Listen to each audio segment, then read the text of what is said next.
¿Qué tal? Oigan, gracias por acompañarme. Hay que decirle al auditorio, este reporte lo produce casi cada año el Departamento de Justicia y la DEA. Y siempre pues hay un debate, y siempre tenemos un debate sobre alguno de estos datos. Pero, ¿por qué no hacemos esto, Jorge y Alejandro? Vámonos a este primer gráfico. Que lo publica, que a mí me pareció impresionante. Podemos ver las dos principales causas de muertes de los estadounidenses y cómo ha cambiado en los últimos años. Mire este diagrama, podemos ver cuáles son estas tendencias. A mí me tiene impresionado. Más o menos se mantiene estable la muerte de estadounidenses por armas de fuego, que sigue siendo alta, pero lo que se ha disparado es el consumo, posesión de drogas, consumo de drogas, y que ahorita vamos a ver en su mayoría tiene que ver con esta epidemia de consumo de opiáceos. Al comentario sobre esto. Pues mira, a ver, yo creo que, primero, esta gráfica o estos datos provienen de una institución que se llama el Centers for Disease Control, que es la institución de control epidemiológico de los Estados Unidos, y que ha venido viendo como epidemia este incremento de muertes por sobredosis de drogas. Aquí lo interesante, es interesante y tal vez lo discutamos más adelante, aquí las drogas que están generando sobredosis son lo mismo legales que ilegales. Exactamente. ¿No? Sí. Esto no es nada más, no se imaginen que esto es nada más un asunto de heroinómanas que se inyectan en un callejón. Muchas veces son amas de casas en sus 50, 60 que van a un médico, obtienen una receta y acaban con sobredosis, ¿no? De un medicamento que compraron en una farmacia. Eso yo creo que es un dato importante.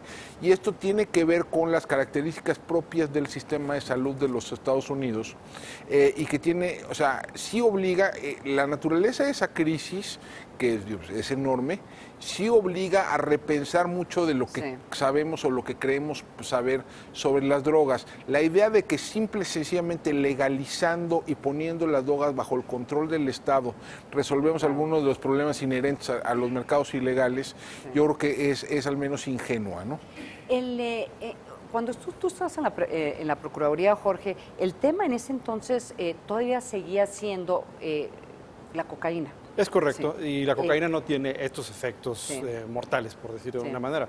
A mí me parece que lo relevante es esta mixtura de la cual habla Alejandro, y que desde luego para México es un dato muy preocupante, porque justamente cuando se dejan de prescribir en las farmacias o en los dispensarios médicos estos analgésicos, estos opioides, digamos, legales o controlados, las personas que ya son adictas buscan ahora sí el mercado ilegal, el mercado informal, y entonces ahí es donde entra, según el informe, en acción los cárteles mexicanos y su red de distribuidores callejeros. A mí lo que me sigue impresionando es que sigue siendo México ahí como el tema principal de este reporte, ¿no? En términos de producción de fentanilo, heroína, hasta de marihuana, que ya se está legalizando en Estados Unidos. Aunque ¿no? yo creo que sí empieza a señalar, yo creo que un cambio importante, ¿no?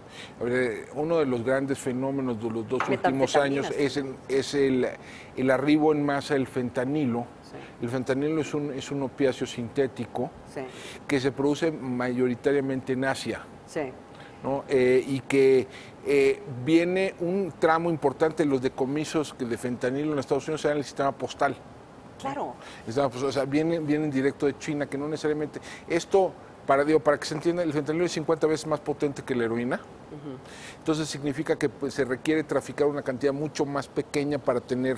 Lo que sí es que ese fentanilo, ya en contenedores, en tambos, entra por Manzanillo. Una parte entra por Manzanillo. Y entonces también es problema. O sea, México sigue teniendo un share importante de la problemática, tanto por heroína como por fentanilo, y desde luego la prevalencia de la cocaína. Yo lo que no veo es que haya una sensibilidad o una reacción de parte del equipo que va a entrar a gobernar vis a vis esta circunstancia de política, de crisis de política pública en los Estados Unidos. De hecho, al final del programa, literalmente, yo creo que tenemos que tomar los retos que enfrenta el nuevo gobierno ante este tipo de variaciones en el consumo de Estados Unidos tienen reverberaciones del lado mexicano, ¿no? Claro. Es decir, la crisis de Guerrero empieza, o la gran crisis de Guerrero empieza en parte porque el gobierno de Estados Unidos, la DEA y las autoridades sanitarias de Estados Unidos empiezan a apretar las tuercas a estos mercados legales de analgésicos de origen opioide. Sobre todo la oxicodona, el oxycontin, empiezan a meter las tuercas donde pues, había médicos que se dedicaban a meter recetas como locos, aprietan las tuercas y como decía Jorge, un tramo de esos usuarios dependientes se te mueve a la heroína y luego al fentanilo. A ver, antes de irnos al corte, quiero ver este siguiente diagrama en donde podemos ya, para que entienda el auditorio qué dice este reporte en términos de qué se están muriendo los estadounidenses. Y ahí están los datos, porque estamos hablando, cuando es esa raya, esa curva morada, estamos hablando de medicamentos opioides que son para el dolor. ¿Sí? Vicodin. Podemos ver desde el 2012 para acá que ha habido un aumento importante, pero no sobresaliente el consumo de heroína, pero ese salto verde que estamos viendo son opioides sintéticos. ¿De qué estamos hablando? Bueno, aquí los opioides son básicamente analgésicos. Digo, también incluye otro tipo de medicamentos, pero el grueso de estos son medicamentos analgésicos para controlar el dolor, que en Estados Unidos se recetan, se prescriben con una abundancia que no existe en ningún otro lado del mundo ni de cerca, ¿no? Hay más o menos, los médicos escriben algo así como 200 millones de recetas de analgésicos opioides al año. Pero vamos a hacer una perspectiva de esa gráfica. Precisamente, ¿qué va a pasar? Seguramente la administración Trump después de la elección va a seguir apretando sus tuercas. Y precisamente la oferta de medicamentos controlados, como dice Alejandro, va a seguir secándose, va a seguir en restricción, porque se dieron cuenta que está generando una enorme epidemia mortal. Y entonces esta mudanza a los opiáceos y opioides callejeros va a afectar, y entonces ¿en dónde va el correlato criminal? En nuestro país. Sí, y además otro dato ahí que es importante. El arribo del fentanilo está teniendo también impactos en Guerrero, en las zonas de producción de amapola en México.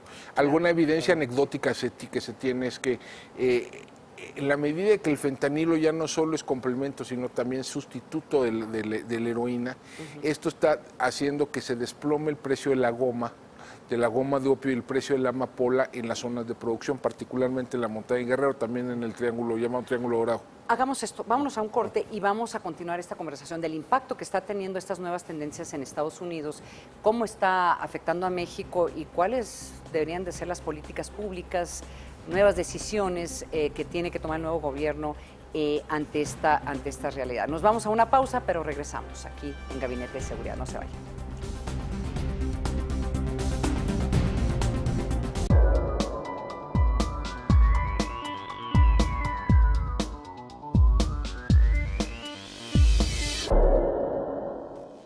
Economía, cierre de bolsa, negocios, finanzas.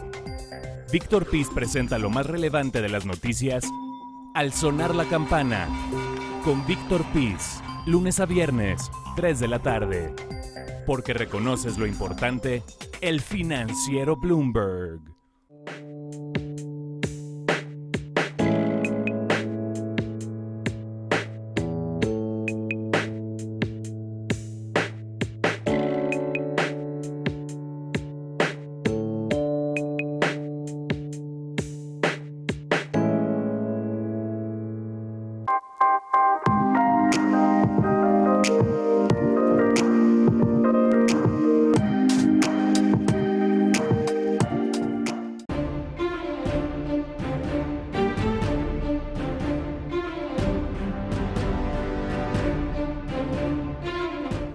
Gracias por continuar con nosotros aquí en Gabinete de Seguridad. Continuamos con el tema de estos cambios de tendencias en el consumo y producción de drogas en Estados Unidos y cómo afecta a México y cómo podría afectar las posiciones que debería tomar el nuevo gobierno ante estas realidades que se está viviendo en Estados Unidos y que está afectando la política pública en Estados Unidos.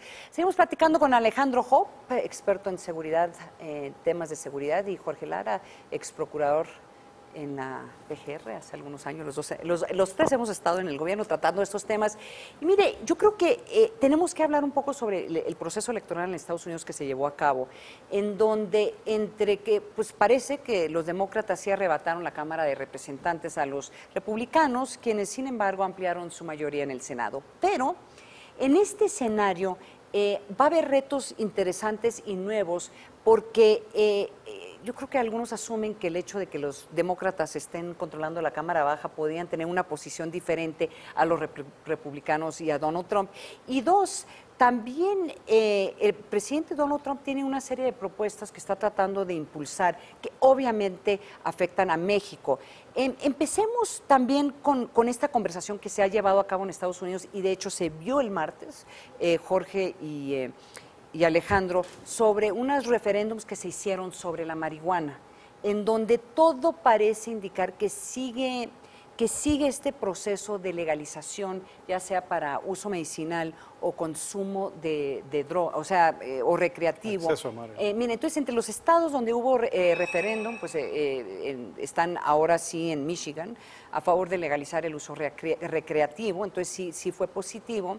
En otros estados, por ejemplo, en Utah y Missouri, también solamente lo legalizaron para uso médico, sí, hay que decirlo en este referéndum, que podría ser el paso inicial para que fuera ya de uso recreativo. Dakota del Norte fue un caso interesante porque el referéndum no permitió que ahora sí se empezara a usar en una forma recreativa, pero sí ya es legal usar la marihuana, la cannabis, para uso medicinal.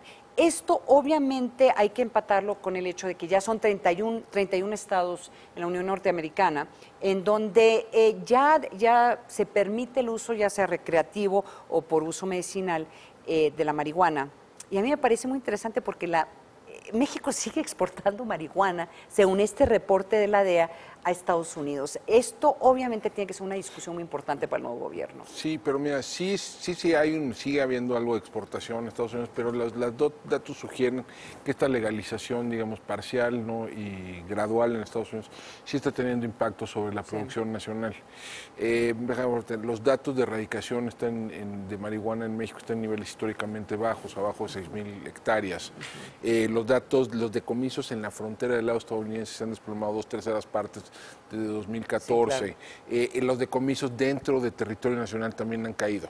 O sea, todo esto, hay alguna información anecdótica de que empieza a haber tráfico en el sentido contrario. Sí.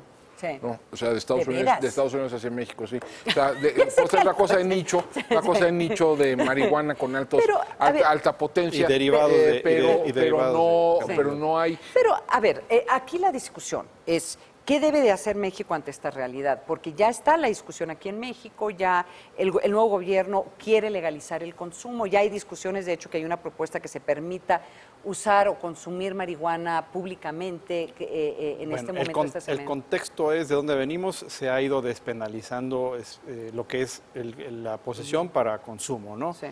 La famosa tabla de los 5 gramos respecto a la marihuana, y yo creo que pues obviamente ya hay propuestas en ese sentido.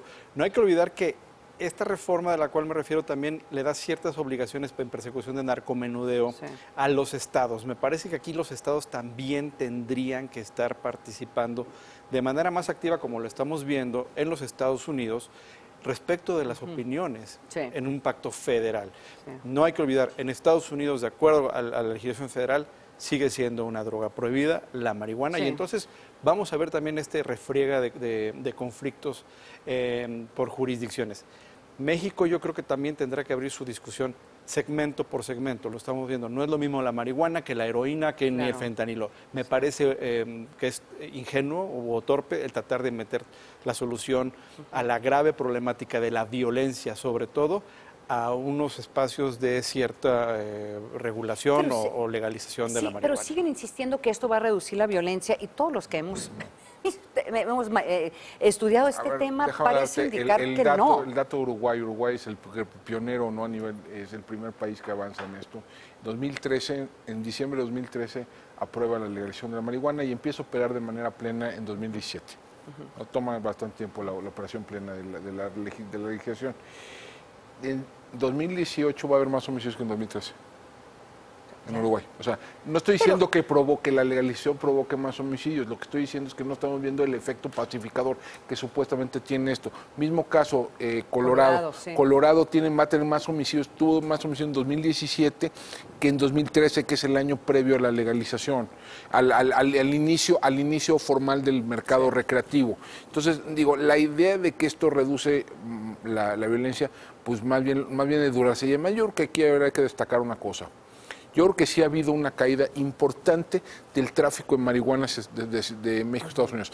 El problema de la marihuana en México, contrario a la mayor parte de los países del mundo, es un problema de exportación, no de consumo interno. Sí. O ha sido tradicionalmente. Sí, entonces, esa exportación está decreciendo y no está decreciendo en paralelo la violencia asociada, la violencia en las zonas tradicionalmente de producción. Y la legalización o esta ley es de nicho, ¿no? Es para un sector que se siente agraviado por la supuesta legislación restrictiva. Pero de ahí a que esto sea una solución al problema de la violencia, hay un salto. Le pido a producción que nos dé este último gráfico, que creo que es el gráfico más contundente que va a definir la relación entre México y Estados Unidos, y es este, ¿no? Las incautaciones, ¿de dónde viene la heroína? Claro. Y estamos viendo pues que ha habido un incremento dramático de esa línea verde que estamos viendo al 2016, que es creo que hasta aún más alto en 2017, no sabemos. Alejandro, que la heroína que se está consumiendo en Estados Unidos viene de México y conversaciones y escuchando las propuestas que tuvieron muchos de los candidatos en las elecciones que se llevaron a cabo esta semana para la Cámara Baja, demócratas, republicanos, no importa, este tema los unifica, por supuesto, que es el tema, claro. Porque en sus comunidades la gente que votan por ellos están muriendo por sobredosis. Sí, pero yo te diría, esta crisis de consumo de droga, crisis es distinta que, por ejemplo, la que se vivió en los 80s con el crack. Claro. Uno, por la naturaleza de las víctimas. Sí. Ahora las víctimas son blancos y de clase media. Y media alta. O sea, entonces eso son afroamericanos o hispanos que viven en guetos urbanos. Eso es una diferencia notable en términos de cómo se da la respuesta de política pública en Estados Unidos.